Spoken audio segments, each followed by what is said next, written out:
প্রতি বছর গড়ে প্রায় ৫,০০০ শিশু মারা যাচ্ছে টাইফয়েড জ্বরে। আর এই টাইফয়েড জ্বর ক্রমশ ভয়ঙ্কর হচ্ছে এবং ওষুধ প্রতিরোধী হয়ে উঠছে, যে কারণে চলতি বছর বরিশাল জেলার প্রায় ৭ লাখ শিশু কিশোর ও কিশোরীদের এই টাইফয়েডের আওতায় আনার উদ্যোগ নিয়েছে বরিশাল জেলা প্রশাসনের স্বাস্থ্য বিভাগ।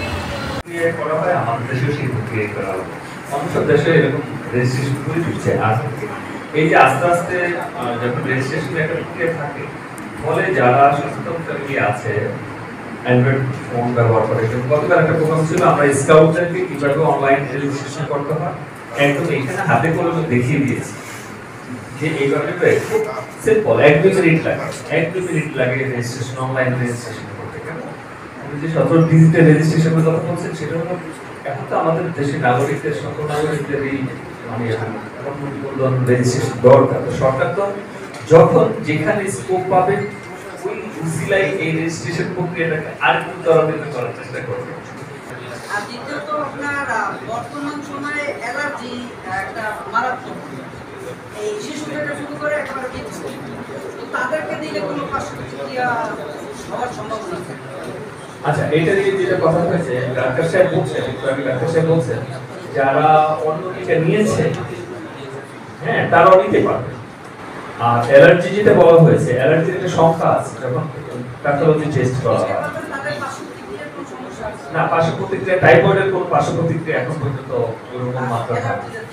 আর অ্যালার্জি হলো অ্যালার্জির যে মাত্রা আছে, মাত্রা যদি 2000 এর নিচে থাকে তাহলে নিতে অসুবিধা হয়।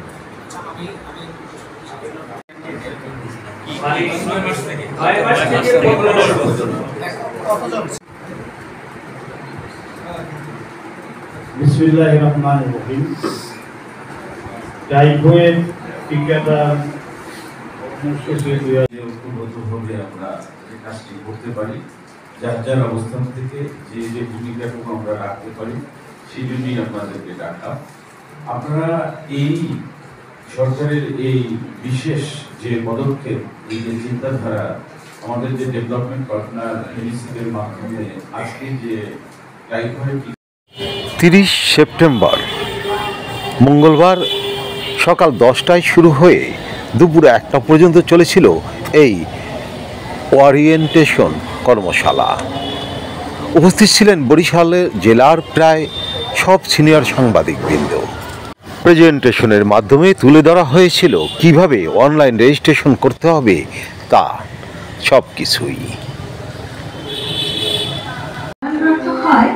তবে শিক্ষা প্রতিষ্ঠানে অধ্যয়নরত নবম শ্রেণী ও সমমান পর্যন্ত সকল শিক্ষার্থী অপশন নির্বাচন করুন। অন্যথায় শিক্ষা প্রতিষ্ঠান বহির্ভূত 9 মাস থেকে 15 বছরের কম বয়সী সকল শিশু অপশনে ক্লিক করে প্রয়োজনীয় তথ্য প্রদান করে সাবমিট করুন। যারা এখানে এসেছে সাংবাদিক প্রত্যেকেই কিন্তু কর্মব্যস্ত মানুষ। আপনারা জানেন যে আমাদের একজন সাংবাদিক প্রতিদিন 8-10টি নিউজও করতে হয়। তো আজকে শুধু একটি নিউজের জন্য আমাদের এত সময় দেওয়া খুবই কঠিন। এটা আমি একজন সমাজকর্মী হিসেবে আমরা বুঝি।